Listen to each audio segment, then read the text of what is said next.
Ito, hawak na naman natin yung Grisel nating kalapate na to kasi nga paparis na natin siya. So, na-condition na to. So, ito yung dating kaparis nung itim na kamukha ni Barak, yung ating Koopman na nakakross dun sa Peter Van de Merwe. So, ito naman yung Grisel natin na Vandenbroek Alphonse.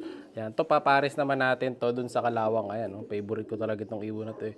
Ganito gusto ko mga kulay kasi ayan, yung mga kulay na ganyan, no? Yung mga mapuputi tapos itim yung tuka. Ayan, oh. Ganadong-ganado na to, ready to pair na. Naghahanap na lang siya ng kapares. Ayan, umitlog na to kaso wala nga si Milya yung unang initlog niya dahil nga hindi pa siya nakasta nung itim. Ngayon, gagawin natin, paparisan natin siya ng bago, lilipat natin dun sa kabila. So, ito yung bagwis niyan, Grisel. Medyo naglilikot. Ito siya. Ayan. Hindi siya hindi siya yung purong yung bagwis niya, yung purong ganito. Dapat ganito sana yung bagwis lahat. Lahat itim, hindi white flight. Tapos yung buntot sana, ito. Dapat sana, puro ganitong kulay. Kaso, yung lumabas ay mga ganito. May puti-puti. So, hindi siya yung Grisel na solid na maganda. Pero gusto ko katawan nito, bubu katawan. Ayan, muscle na muscle. So, paparis ko to dito ngayon, kay Kalawang. Ito. So, tinabi ko na sa kanya to kahapon eh. Ngayon lilipat na natin dyan. Lagyan na natin. Buksan natin ngayon. Siya si Idol Madla, nakakahanga, may mga hawak, gandang linyada. Ika'y inspirasyon kung bakit hanggang ngayon ako'y palaging kumakarera. Yan. Dito na natin siya lalagay kay Kalawang. Ayan. Tingnan natin kung magpapare sila. Kaagad. Kasi ano pa lang magkasama to, 12 hours pa lang siguro magkasama to. Kasi kahapon ko pa lang ng hapon pinagsama yung dalawa na to eh. So paris na rin tong kak. Saka itong hen, paris na. Yan, sana magpares sila kagad. Medyo mailap lang yung lalaki natin eh. Yung hen, wala tayong problema dito eh. Yung kak lang. Baka di siya pumares agad. Yan, bumabalik. Pero maambamba na yung lalaki. Hindi naman ang gugulpit tong kak natin. So napurga ko na yan, napainom na natin ng pang sipon, saka pang internal, upper lower, tapos na to. So pwede na talaga silang ipares. Ayan. Binavitamins ko na din tong hen saka yung kak. So sakto-sakto na pagparisin yan. Ayan, ganda na rin yung droppings nila. Napatigas ko na. O ayan o.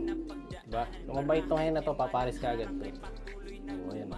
Diba? So bagay naman sila. Di ko alam kung anong kulay lalabas. Sabi nila yung parang red tiger Grisel. Hindi ko sure. Sana nga mag-ganon. Tingnan natin ang kalalabasan ng dalawang pinagpares ko ito. For off color ang lineup natin ngayon. So, sara ko na. Tingnan natin kung papares. So, balikan natin mamaya. Sasara natin yan. Yan.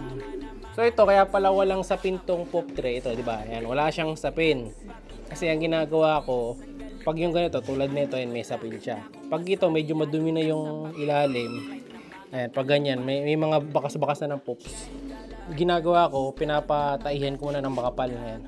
So pag nataihan na ng makapal, saka ako palang lilinisin. Nililipat-lipat ko lang muna. So ito medyo makapal na. Pero next week pa nilinis niya yata nito eh. Hindi pa ganun siya kakapal. Pwede pa yan. Sayang. Ito, dahil may anak to, inlis na natin eh. No? Diba? Naliligo sila sa patukaan eh. So pinagpapalit ko lang sila. Pag nagpalit to, yung nandito sa kabila, nililipat ko lang dun. Para hindi siya aksayado sa dyaryo. Ito, ganda rin ang ano na ito. Drops. O, yan. Dito nakalagay dati yun, yung Grisel, di ba? So, binaba ko doon. Ay, mukhang nagpapares na, oh. So, ngayon, eto, pag nagpares silang dalawa, dito na sila mapupunta sa taas. Lilipat natin para mabakante. Ito, may bakante kung dalawa sa taas dito ngayon. So, kukunin ko naman ito. Iangat ko na to. Kasi hahanapan natin siya ng bagong pairing. Ito yung Pulsive ni Kobe. Ayan, yung pina-reserve ni Boy Reserve na hindi kinuha. Yung hen. So, ito yung tatabi natin na paparisa natin yan. Hanap ako ngayon ng kak. So, kailangan ko ng kak na isa. Dalawang kak. So, baka dito muna ako kumuha. Baby Madla pala. Kukunin ko nga pala. Ayan, hindi pa nalilista. Ito yung mga lineup na pamimilian natin ng mga babae. Ay, lalaki. Ayan, o. Kalawang pa tayo isa doon. Ayan. So, ang pamimilian ko, ito may naka-reserve na mga kaparis to eh. Ito. Tatay ni AJ sa ni Kobe. Yung naglalabas ng mga matutuloy na ibon. Ayan, daming sing-sing niya mga kalapatid. Sapat. Ito, Pulsive naman. Ito papares ko to sa itim yata ito papapunta eh. Dun sa Merway, ayun, yung nasa kabila. Yung itim dun sa kabila. Tapos yung Grisel, yung Jawstone, kailangan maganda makuha kung katawan na papares dun. Yung malapad ang katawan. Nahanap tayo ng malapad ang katawan dito na Grisel. Ang maganda katawan na yan. Nakikita nyo naman pagka yung katawan, yung mga lapad, tulad nito yan. Ang katawan niyan, yung buka. Ito din, kaso maliit siya eh. Ito masili to. May kumukuha na ito. Ako kung makukuha niya. Sabi niya, PPM siya bukas eh. Ayan, shoutout doon sa nag-PM. Ito yung masili. Ayan, masili yan. Yan ba yun? Hindi yata yan yun. O ito. Yun nga. Ito yung isa. Dalawa kasi masili na yan eh. Tapos, ito masili din to. Ito naka-ready pa to sa next breeding pa to.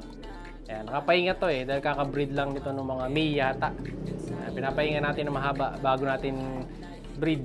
Hintayin natin yung club ring eh. So, ito. Sino ka ba? Yung high milim natin to mga kalapatids. Ayan, maganda katawan niya. 2016 high milim. Ito, Biberman Vandenbroek eh. Tapos, kukondisyon natin yung pula. Baka gamitin ko yung pula na yan. Yung Imbrek cross Imbrek. Ayan, kapatid ng Imbrek sa labas. Hanap po na ang mga pairing dito. Dami nating pagpaparisin. Ay, pares na sila mga kalapatids. Ayun, nagpa-score na yata. Ayan oh. Nagkakamot na ng tuka yung isa eh. Pares na. Sabi sa'yo, one day lang pares na. Ayun diba? Mabilis na pumares yung dalawa na yan kasi nga ready to pair na pareho. So tutuloy-tuloy ko lang vitamins niyan hanggang sa umitlog para yung itlog nila maganda. Ito mapipisa na rin to eh. Yung mga to. Ayan Grisel din Ito yung dati pinakita ko sa inyo. Kapatid niya yan, yung kanina. Yun yung full seed niya. Ito yung siniter ni Barak dati. Ayun yung itlog. Ayun tinutulak-tulak yung itlog Ayan. Kasi ito pa isa. Ito yung kita nila. Ito papalit ako ng kapares to. Ayan. Ito naglabas na ng pulling winner to yung lalaki. Pero papalitan ko ng pares so may mas maganda ako nakita eh. Na sasakto. So ito yung nanay rin nung natin, Pagod Food times 2 sa Santaan ng finisher. Ayun yung nanay. Palitan natin yan. Yun, inalis ko na yung pugad doon. Yung Grisel, saka yung Goke, nakak. Ang dami kong pwede pagparisil dito. Ito pa pala yung Alphonse. Ito may kumuha din nito eh. Ewan ko kung kukunin niya. Sabi sa katapusan, ito yung kasama ng masili. Ito yung kapares ng kinuha ng isa. Yan, grabe. Maganda katawan nito. Lapad na lapad din. Parang yung nanay niya. Hen yan, hen. Mukha lang kak pero hen. Big hen. Ayan. Ito, nagpaparis na nga ito. Yung bago nating bili. Ito, may bumibili na ito. Pero hindi natin binibenta yan. Kasi nga, kakabili ko lang yan. Ayan Itong Louis Chu natin na Vandenbroek. Pati itong white Vandenbroek na Louis Chu din ang line. Ayan nabili natin kay Tropang Freeway. Ayan, ito. Nabili natin kay Kumpare Freeway. So, pagpaparisipan natin yung dalawa na yan. Ito nga, yung young bird niya rito, malaki na Yung gift bird nating YB. Ayan Soon, pupuntahan natin siya para makabisita tayo doon. Para makita nyo rin, para makapamili rin kayo doon. Ayan. Mga gusto nyo mga ibon. Ito yung makakapares. Kondisyon na rin to. Ito yung itim na to. Kondisyon na to. Nakadalawang ligo na to. 2 times purga na din. Ipaparis na lang. Laki ng ilong yan. Ano to? Babae to. Malaking kalapate lang. Pati yung Grisel na yun. Paparis ko na. Yun ang hahanapan ng kaparis. Na maganda katawan. Ito naman yung Goke. Na isa pa. Ayan Ito type ni Idol Moises to. Idol Moises, ito yung Goke na hen. Nakapahinga rin siya dito. Naka-break din, naka-solo yan. Dahil pangmalakasan yan. Yung mga naka-solo, mga pinapahinga natin yan pangmalakasan. Ito yung nanay ng Alphonse kanina. Yung Alphonse na nasa labas. Ayan, diba? Mukha din siyang lalaki. Yung mga breeder natin. Yan, kilala nyo na to. Ito yung Imbrek. Saka yung ex-machina bird yung nasa taas. Ito, napisa na rin pala itong isa. Ayan, napisa na yung Japan Cross Stitch. Ayan. Kaso isa lang. Tinapon ko na yung isang itlog kahapon. Dahil hindi mapipisa.